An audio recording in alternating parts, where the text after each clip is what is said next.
Роботи з ремонту покриття Південного мосту завершуються. Про це днями відзвітувала комунальна корпорація «Київавтодор». Мовляв, тут вже нанесли нову гідроізоляцію і буцімто на мосту вже готові влаштовувати новий асфальтобетон. От тільки роботи пообіцяли виконати за сприятливих погодних умов. Тим часом кияни у соцмережах роблять ставки, наскільки ж вистачить цього ремонту. Скільки простоїть? Наступного року знову будемо ремонтувати? Чи хоча б років 5 гарантій буде? Буквально позаторік таке саме робили. І так само міст перекривали. На відмивання бюджетних коштів у особливо великих розмірах цей ремонт схожий.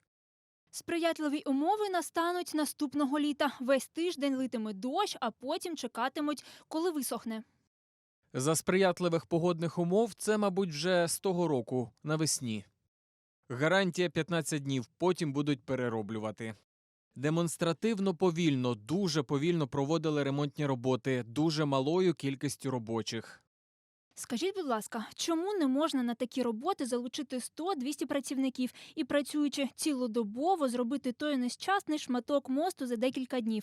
«Київавтодор», ви знаєте, що все сковано заторами за такої роботи. Доїхати до роботи вчасно неможливо. Вранці більш ніж 3 працівників я не бачила. Скажіть, це знущання? Як за кордоном міст через річку роблять за добу? Повчіться.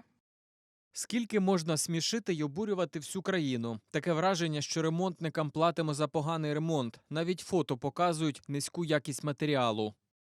Цю пісню нам співали 5 років тому. Вистачило на місяць. От якби влада була не корумпована, то за таку роботу було б покарання, а так чергове відмивання коштів. До речі, не забудьте встановити пам'ятний знак, що це зроблено за ініціативи нашого мера. Ну, щоб як у всіх парках було, а то загубиться ім'я у віках.